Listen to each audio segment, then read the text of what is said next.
శివాయ. ఓం నమో నారాయణాయ.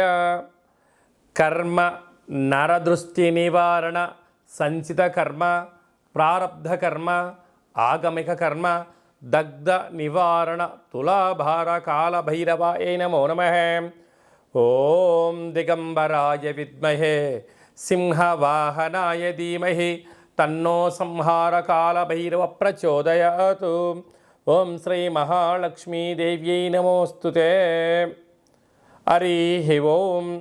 మా ఛానల్కి స్వాగతం. చూస్తున్న వీక్షకులకు ప్రేక్షకులకు ప్రియ కాలభైరవ భగవద్బంధులకి స్వాగతం పలుకుతూ మమ్మల్ని ఎంతగానో ఆదరిస్తూ ఉండబడినటువంటి ప్రియ సోదర సోదరీమణులకు సనాతన ధర్మ సంరక్షకులకు జ్యోతిష్య అభిమానులకు స్వాగతం పలుకుతూ అందరి పేరును గణేశ నిమజ్జన మహోత్సవ శుభాకాంక్షలు. గంగా తీరం వైపు వెళ్తున్నటువంటి గణపతి స్వామివారిని ఒక ఆశీస్సులు. తండ్రి కైలాసం నుంచి వచ్చి మేము చేసిన పూజలంతను కూడా స్వీకరించి మమ్మల్ని ఏడాది వరకు సంపూర్ణ ఆయురారోగ్యాల చేత ఆశీర్వదించమని సాగర తీరం వైపు స్వామివారి వెళ్తూ ఉంటారు కనుక అందరూ స్వామివారి యొక్క ఆశీస్సులు పొందుదాం. అఖండమైనటువంటి అష్ట కష్టాలకు స్వస్తి పలుకుదాం. అష్ట ఐశ్వర్యం స్వాగతం పలుకుతాం. 16/9/2024 నుండి 30/9/2024 వరకు పుట్టినటువంటి వారందరికీ కూడా ముందస్తుగా జన్మదిన శుభాకాంక్షలు. గతంలో వివాహం చేసుకున్న వారికి వివాహ వార్షికోత్సవ శుభాకాంక్షలు. ద్వాదశ రాశుల్లో గ్రహ గమనాన్ని ఒకసారి వీక్షింపచేద్దాం. వృషభ రాశిలో దేవగురు బృహస్పతి శత్రుస్థానంలో సంచార స్థితి. మిథున రాశిలో కుజ భగవానుడు సంచార స్థితి. సింహరాశిలో బుధ భగవానుడు సంచార స్థితి. కన్యరాశిలో త్రిగ్రహ కూటమి రవి శుక్ర కేతు సంచార స్థితి. కుంభరాశిలో శని భగవానుడు స్వక్షేత్ర తిరోగమన వక్రగమన సంచార స్థితి. మీనరాశిలో రాహు సంచార స్థితిలో ద్వాదశ రాశుల్లో గ్రహ గమనాలు ఈ విధంగా ఉన్నాయి.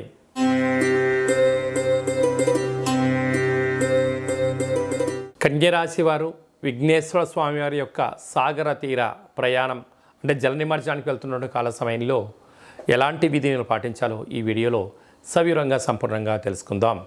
కన్యరాశిలో ఏ నక్షత్రాలు వస్తాయనగా ఉత్తరా నక్షత్రంలో 2, 3, 4 పాదాలు, హస్తా నక్షత్రంలోని 4 పాదాలు, చిత్తా నక్షత్రంలో 1, 2 పాదం కలిపితే కన్యరాశి. చాలామందికి డేటా బర్త్లో లేనటువంటి కారణం వలన పేరు యొక్క మొదటి అక్షరాన్ని అనుసరిస్తూ ఆ రాశిని తెలుసుకునే ప్రయత్నం చేద్దాం. టో పా పీ పు ష అడ ఠ పే పో అక్షరాల వారందరూ కూడా కన్యరాశి జాతకులే. కన్యరాశి యొక్క అధిపతి బుధ భగవానుడు.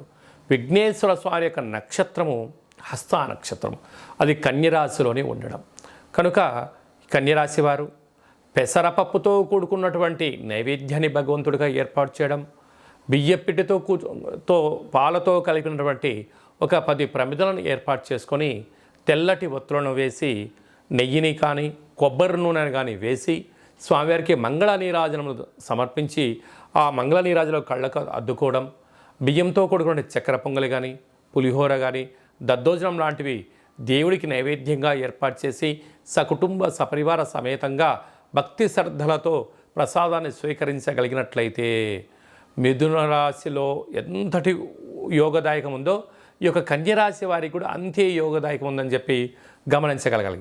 రాశిలోనే రవి శుక్ర కేతు సంచార స్థితి ఉండడం వలన చిన్న చిన్న విషయాలకు ఆందోళన, దూరావాయు జల ప్రయాణాల్లో ఇబ్బందులు, అనేక రకాలమైనటువంటి ఆపదలను ఉండినను మౌనంగా ఉండడం, ఆధ్యాత్మికంగా ఉండడం, యోగా ఆసనం మెడిటేషన్ లాంటివి చేయడం, మంచి పుస్తకాలు చదువుకోవడం, దేవాలయాల్లో ప్రదక్షిణ చేయడం వలన మనశ్శాంతి ద్వారా శత్రు ప్రభావాలు తగ్గి, శత్రువులు అనగా ఈ యొక్క కన్యరాశి వారికి ఎక్కడో ఉండరు, ఆరోగ్యం నిద్ర లేకపోవడం, వ్యాధులను బాధింప చేసుకోవడం, అంటే చిన్న విషయాలను భూతద్దంలో పెట్టి చూస్తే పెద్దగా ఆవగింజ గుమ్మడికాయ ఎలా కనపడుతుంటుందో నిద్రలేని రాత్రులు గడపడం వలన ఆ అనారోగ్య పరిస్థితి వలన ధనం వృధాగా ఖర్చు అయ్యే పరిస్థితి చాలా అధికంగా ఉంటుందని చెప్పి గమనించాలి.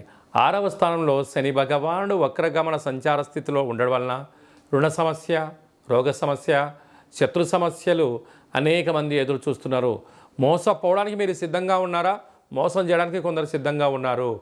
కనుక మీరు మౌనంగా ఉండండి. ఏది గొప్పలకి వెళ్ళొద్దు. ఉన్న దాంట్లో ఆనందంగా ఉండండి. అన్నీ ఉన్నా ఏమీ లేనట్టు ఉండండి. ఏమీ లేకపోయినా అన్నీ ఉన్నట్టు ఉండండి.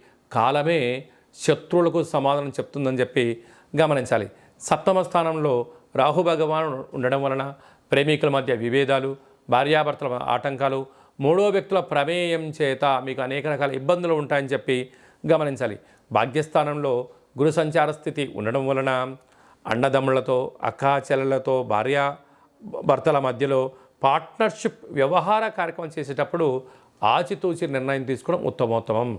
రాజ్యస్థానంలో కుజ భగవానుడు సంచారం చేయడం వలన వృత్తులలో, ఉద్యోగాల్లో, వ్యాపారాల్లో స్వల్పమైన ఆదాయం కలిగి స్థిరచరాస్తులు కన్యరాశి వారి సొంతం కాబోతున్నాయని చెప్పి గమనించాలి. అలాగనే హోటల్ వ్యాపారాలు, అలాగనే నీటితో కూడుకున్నటువంటి ఆహార ఉత్పత్తులు, పాలు పెరుగు, స్వీట్ హౌసులు, వస్త్ర వ్యాపారాలు, క్యాటరింగ్ బిజినెస్లు, గృహ భవన నిర్మాణ కార్యక్రమం చేసేవారు, అలాగనే మార్కెటింగ్ రంగంలో ఉండబడిన వారందరికీ కూడా ఓపిక, సహనం చాలా అవసరం అని చెప్పి గుర్తు పెట్టుకోగలగాలి.